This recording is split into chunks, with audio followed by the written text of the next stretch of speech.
কই মাছগুলোকে প্রথমে পরিষ্কার করে কেটে ধুয়ে বেছে নুন হলুদ মাখিয়ে নিয়েছি। কই মাছটা দিয়ে একটা দারুণ রেসিপি হতে চলেছে। সম্পূর্ণ ভিডিওটা সাথে থাকুন। ভালো লাগলে অবশ্যই লাইক শেয়ার কমেন্ট করবেন। চ্যানেলে নতুন হয়ে থাকলে চ্যানেলটাকে সাবস্ক্রাইব করে আমার পাশে থাকবেন। চলুন তাহলে একটা দারুণ দুর্দান্ত রেসিপি দেখে নেন সম্পূর্ণটা।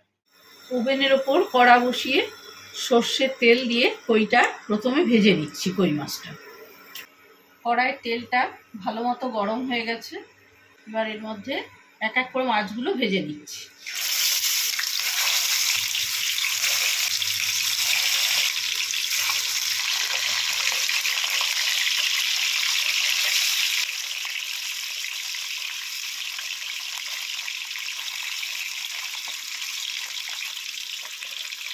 ওই মাছগুলোকে ভেজে নিচ্ছি, উল্টে পাল্টে ভালো করে ভেজে নিতে হবে।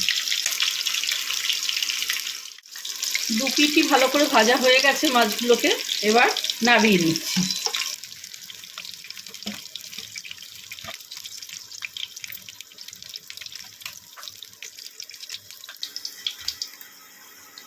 বাদ বাকি মাছগুলো একইভাবে সবকটা ভেজে নিচ্ছি।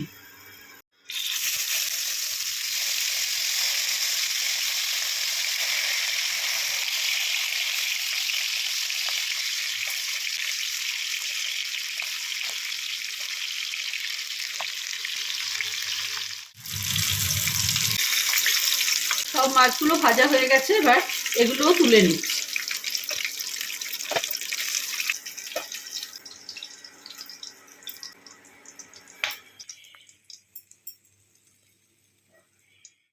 খানিকটা কাজু নিয়েছি, কাজুটাকে বেটে দেব রান্নাটায়।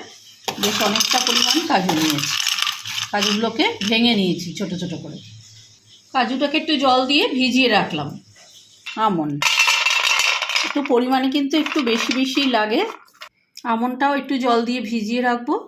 সব আলাদা আলাদা করে পেস্ট করে নিতে হবে।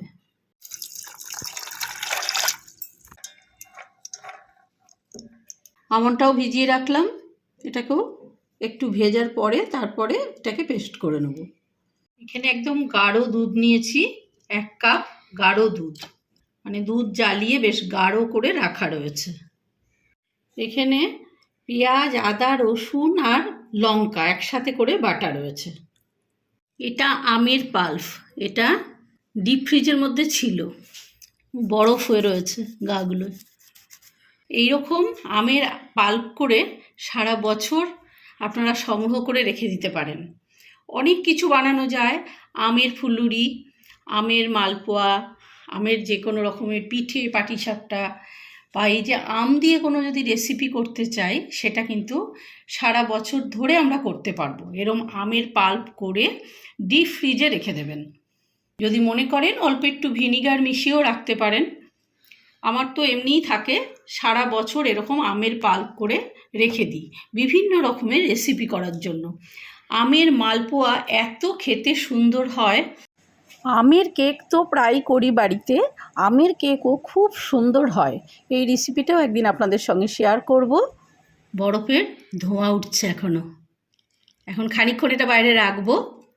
তারপরে এখান থেকে খানিকটা তুলে আমি এই রেসিপিটার কাজে ইউজ করব। বেশ খানিকক্ষণ টাইম লাগবে, কিন্তু এখন একদম শক্ত।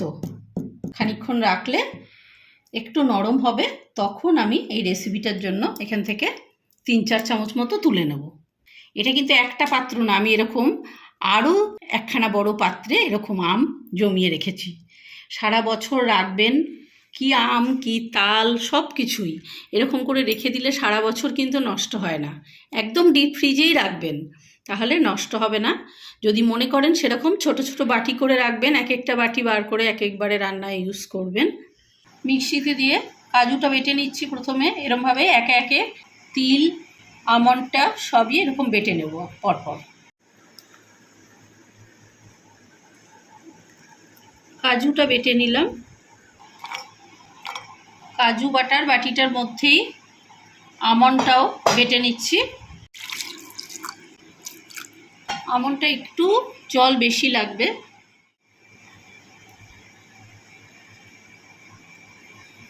আমন্ডটা বেটে নিলাম।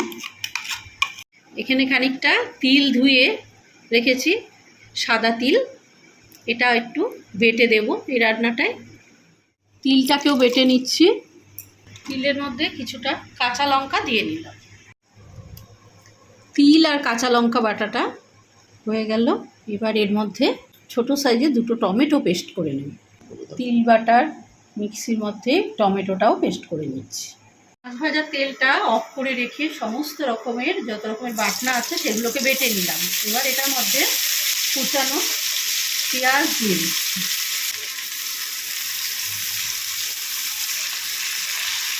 এখানে ছোট সাইজের 2টো পেঁয়াজ কুচানো আছে। পেঁয়াজটা ভালো মতো ভাজা হয়ে গেছে, নরমও হয়ে গেছে পেঁয়াজটা। আমি কিন্তু এর মধ্যে জাস্ট 1 চিমটি মতো লবণ দিয়েছিলাম পেঁয়াজটা নরম হওয়ার জন্য। এবার এর মধ্যে যে পেঁয়াজ, আদা, রসুন আর লঙ্কা একসাথে বাটা ছিল সেইটা দিয়ে দিলাম 2 চামচ। বাটনাটা ভালো মতো ভাজা হোক, ততক্ষণ একটু ফ্লেমটা কমিয়ে দিয়ে মশলাটা ভালো করে কষিয়ে নিই। একদম লো ফ্লেমে রেখে 3-4 মিনিট নাড়াচাড়া করে দিলাম পেঁয়াজ, আদা, রসুনের, যাতে কাঁচা গন্ধটা একদম চলে যায়। এবার এর মধ্যে 1 চামচ ধনের গুঁড়ো দিলাম, ছোট চামচে 1 চামচ ধনের গুঁড়ো দিলাম। আর যে টমেটোর পেস্টটা করে রেখেছিলাম সেই টমেটোর পেস্টটা দিয়ে দিচ্ছি। এবার ফ্লেমটা একটু বাড়িয়ে দিলাম। সম্পূর্ণ মশলাটাকে খুব ভালোভাবে কষিয়ে নিই।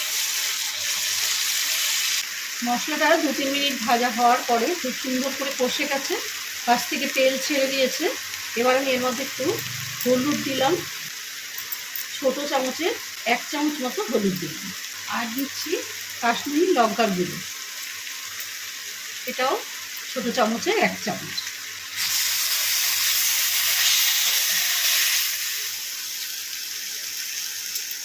অল্প একটুখানি 2 চামচ মতো জল দিলাম। মশলাটা পুড়ে গেলে গ্রেভিটার টেস্টটা নষ্ট হয়ে যাবে, সেই জন্য অল্প একটু জল দিয়ে আরও একটু মশলাটা কষিয়ে নিই।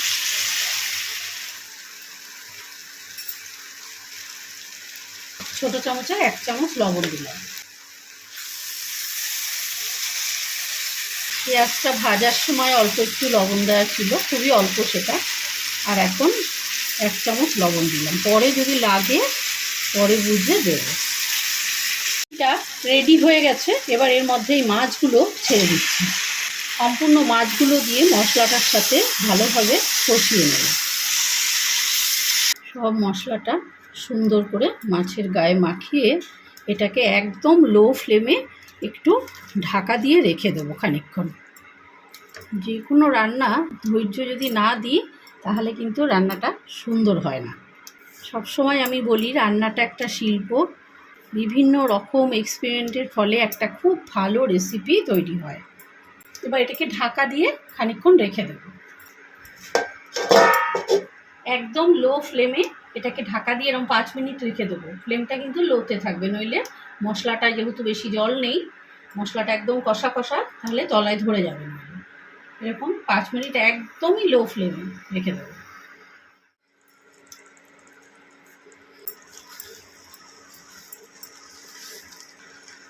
প্রায় 5 থেকে 7 মিনিট মতো একদম লো ফ্লেমে কমানো ছিল, কমিয়ে ঢেকে দেওয়া ছিল।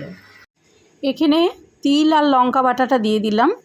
এখানে খানিকটা আমন্ড বাটা দিলাম, আমন্ড বাটা 2 চামচ। আর তিল আর লঙ্কা বাটাটাও প্রায় 3-4 চামচের বেশি বেশি আছে। এখানে কাজু বাটাটা দিলাম, তাই বড় চামচে 4 চামচ মতো। এবার যে দুধটা গাঢ় করে রেখেছিলাম সেই দুধটা দিয়ে দিলাম, বড় কাপের 1 কাপ দুধ, একদম গাঢ় দুধ। সম্পূর্ণ জিনিসটা এবার ভালো মতন মিশিয়ে দিচ্ছি। আলাদা করে জল বিশেষ দেওয়া হবে না, এই দুধেই কিন্তু কইটা সেদ্ধ হবে পুরো। এবার ফ্লেমটা একটু বাড়িয়ে দেব, কিন্তু যেহেতু কাজু দেওয়া সেই জন্য খুব বেশি বাড়িয়ে দেওয়া যাবে না। লো টু মিডিয়ামে দিয়ে খানিকক্ষণ পরে আবার লোতে দিয়ে দিতে হবে। পুরো 1 চামচ চিনি দিলাম ছোটো চামচে। যেহেতু কাজু দেওয়া আছে একটু হালকা মিষ্টি হলে ভালো লাগবে রান্নাটা। মিষ্টি টেস্টে আসবে না, কিন্তু একটু লাগবে, এই জন্য 1 চামচ দিলাম, ছোটো চামচের। দেখুন আমটা নরম হয়ে গেছে। যে এইবার আমের পাল্পটা দেব। এখনো একটু একটু বরফ বরফ রয়েছে। এবার এটা আমের পাল্পটা এবার দেব রান্নায়। আমের পাল্পটা দিচ্ছি আর ফ্লেমটা লোতে দিয়ে দিচ্ছি। একেবারে হিমসাগর আম, এটা হিমসাগর আম থেকেই পাল্প করে এরকম রেখে দেবেন। আমি আগে থেকে স্টক করেছি বলে আমের পাল্পটা, ওই জন্য এটা হিমসাগর দিয়ে করতে পেরেছি। কিন্তু আপনারা যদি এখন করেন, এখন যে আম পাওয়া যাচ্ছে সেই আমের পাল্প দিয়েই করবেন, তাতেও খেতে খুব ভালো হবে। আমি প্রায় 6-7 চামচ আমের পাল্প দিলাম। এইবার এই আমের পাল্পটাকে মাছের সাথে মিশিয়ে দিই। সম্পূর্ণ গ্রেভি দিয়ে মাছগুলোকে বেশ কভার করে দিচ্ছি, যাতে আমেরও খুব সুন্দর একটা টেস্ট একদম মাছটায় ধরে যায়। আমটা দেওয়ার পর 3-4 মিনিট একদম লো ফ্লেমে ছিল। এবার এটাকে একটু ঢাকা দিয়ে দিচ্ছি। আরও প্রায় 5 থেকে 7 মিনিট এইরকম ঢাকা দেওয়া অবস্থায় রেখে দেবো।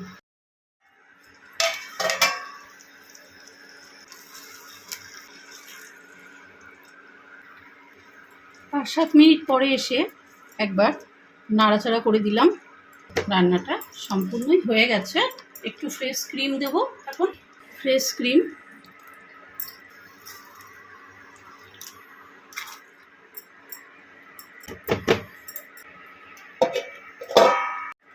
আরও প্রায় 3-4 মিনিট এরকম কমিয়ে রেখে দেবো, তারপরে এটাকে অফ করে দেবো।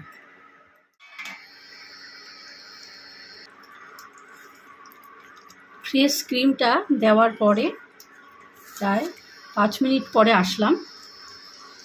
রান্নাটা একদম রেডি হয়ে গেছে।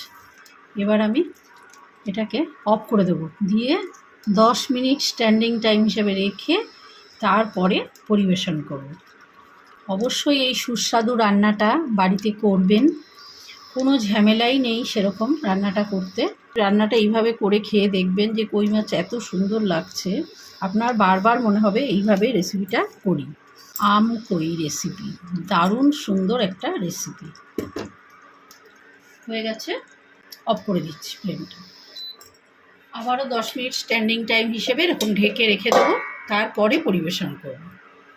10 মিনিট স্ট্যান্ডিং টাইম হিসেবে রাখার পর দেখুন কি অসাধারণ লাগছে দেখতে, হেভি টেস্টফুল। কিন্তু বাড়িতে কিন্তু অবশ্যই ট্রাই করবেন।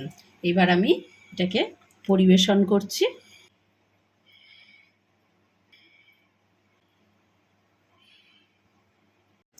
দেখুন কি অসাধারণ হয়েছে আম কইটা, এত সুন্দর টেস্ট হয়। বাড়িতে কিন্তু অবশ্যই এইভাবে বানাবেন।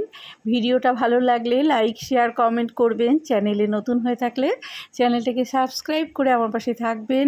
ফেসবুকের বন্ধুরাও পেজটাকে লাইক করে ফলো করে দেবেন। নতুন নতুন সুন্দর সুন্দর রেসিপি পাওয়ার জন্য চ্যানেলটাকে অবশ্যই সাবস্ক্রাইব করে বেল আইকনটা প্রেস করে দেবেন, যাতে আমার সমস্ত ভিডিও পোস্ট করার সময় সঙ্গে সঙ্গে আপনাদের কাছে নোটিফিকেশন চলে যায়। সবাই খুব ভালো থাকবেন। নমস্কার।